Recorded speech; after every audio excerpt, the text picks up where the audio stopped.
and welcome to the Stellar Way for Course Creators YouTube channel. This channel is here to help you be able to design, create, and launch your online course. Today we are going to be looking at 3 different types of online course engagement and how you can start to build that in your online course so that you can motivate your students to keep coming back. Now, what I do with my clients, how I work with my clients, is that I recommend you do one final review, one final audit of your course structure for engagement before you start to upload to your platform. So what does that mean? It means that you look at that running list, which is every single lesson that you have and the order that it's going to be displayed to your students, and you review it for any gaps, which is always good to have a look for, but also you search for how often you provide opportunities for engagement. So now that we know that we should do that before we start to upload to our platform, let's have a look at different types of online course engagement. Before we do jump into some definitions and examples, let's have a look at what we're referring to as engagement in this video. Simply put, engagement is how a student will interact with your online course content. Now, we're specifically looking at online course content with the assumption that we're focusing on self-paced content. With your live videos, whether they are live videos on social media, whether they are live videos on webinar tools such as Zoom, such as Google Meets, whatever you might be using, those types of engagements and interactions are easy to be able to build in at any second, where you might have Zoom quizzes that pop up. You might have different quiz platforms that you do that you share. You may have breakout groups. You might ask questions and ask people to write in the comments. There's so many different ways that you can engage people in a live setting. In this video, we're looking at how students will interact with your online course when they are going through it at a self-pace. So now let's have a look at the 2 main types of engagement. The 2 main types are passive and active. Active is broken down into 2 different types of active engagement. Therefore, there are 3 different ways that you can include engagement in your course. Let's first have a look at passive engagement. So passive engagement is still engagement. You may not see people engaging in your course. You might not see people commenting on videos. You may not see people downloading specific content and uploading their assessment. However, it is still engagement. So this might be watching a video, reading text, listening to audio or a podcast. So for example, you may upload content to LinkedIn, for example. And on LinkedIn, you can see how many people have viewed your post and how many people have commented or liked. So while you might look at the liked and the comments as the engagement, those views are also engagement. It's just passive engagement. So if we look at that in our course, then we can say, okay, well, students, if they're looking at this lesson, they're reading the text, if they're watching a video, then they're engaging. What helps us to be able to identify this is the progression reports that we have access to. I will specifically speak about Thinkific. In Thinkific, when you upload a video to a lesson using the video lesson type, so not embedding a video from YouTube, but physically uploading the video file, that video file will then sit in your video library. And in that video library, you have all of your videos. You can use those videos in multiple lessons. You can use those videos across multiple courses. But in the video library, there's only one file. When you click on that file, you can then see video statistics.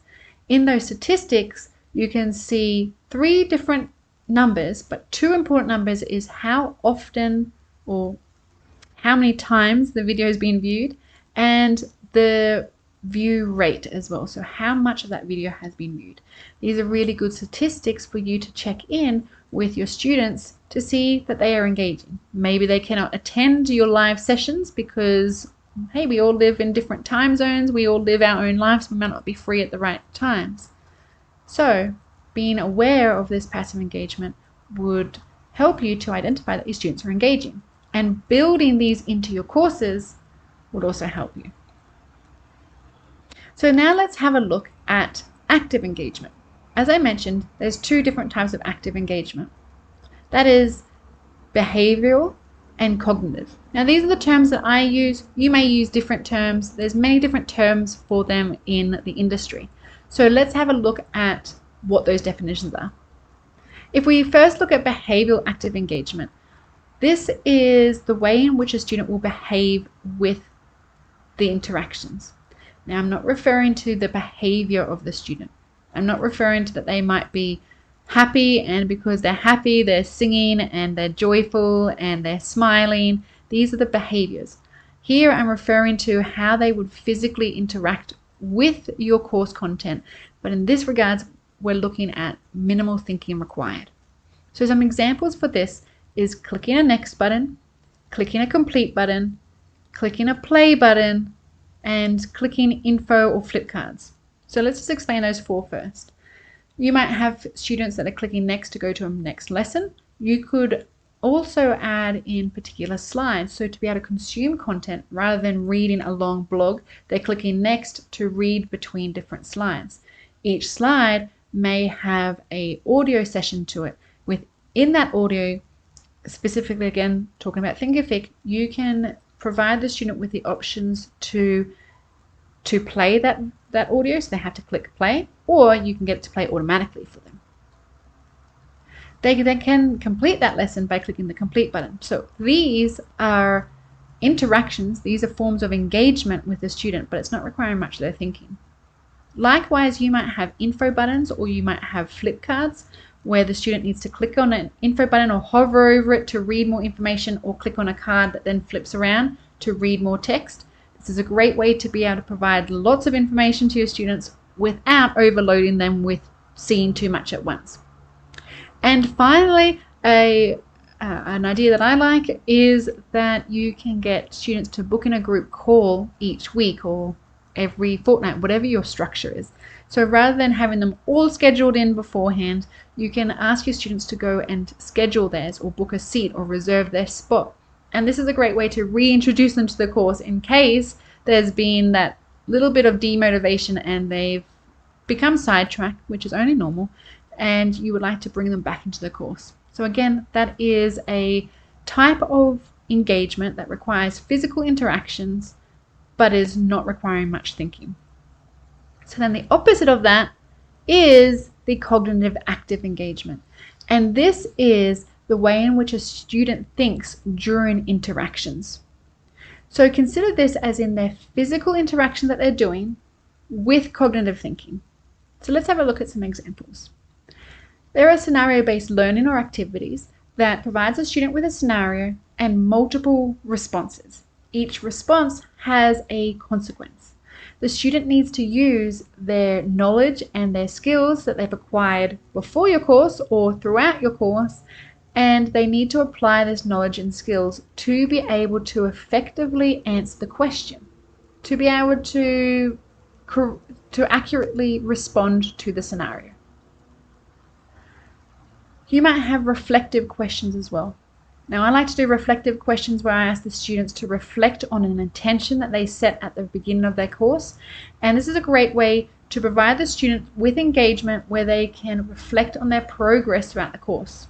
For you as a course creator, this is really great indirect feedback to be able to ascertain how well your course is. Drag and drop or fill in the gap activities are a great way for engagement as well. Now, to quickly explain these, I'm also going to show you the next one, which is hotspot activities. So drag and drop is when you will click, or the students would have to pick up something and drop it in the right spot, which works really well with hotspot activities. A hotspot activity is usually a picture that the student gets, and they have to either click or drag and drop to mark or identify a specific hotspot on an image. Now, these work really well with workplace health and safety assessments, where you provide the student with an image of a room that is full of hazards, and their assessment is to identify where those hazards are. And they need to either click or drag and drop. So maybe they're dragging an image with hazard tape and they drop that onto the hotspot. Another one is filling in the gap activities. This is where the student's provided with a sentence and they have to fill in the gaps.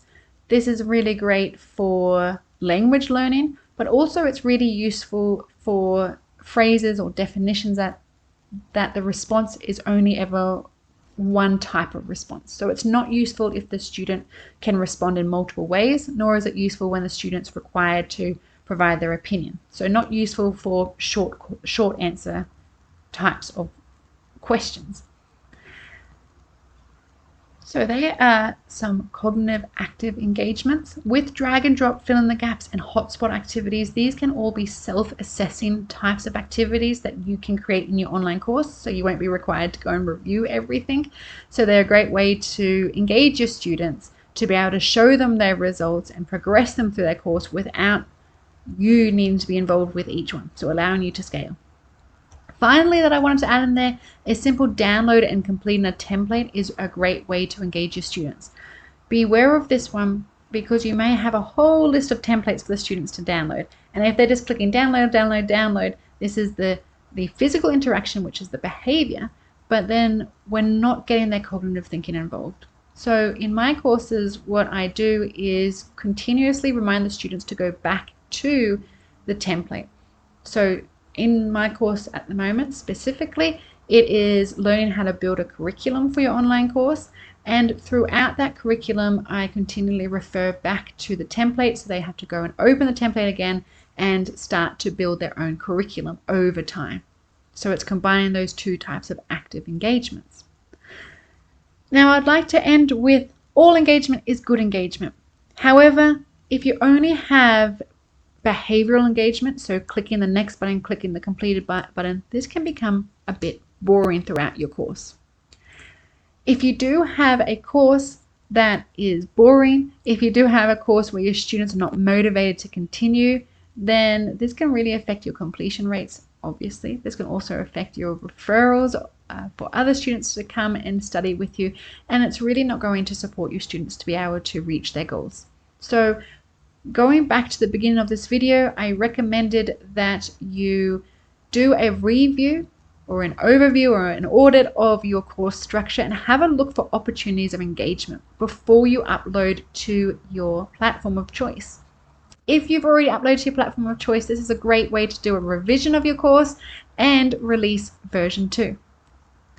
So that's all from me today. Until our next lesson, happy course creating and see you next time. Bye.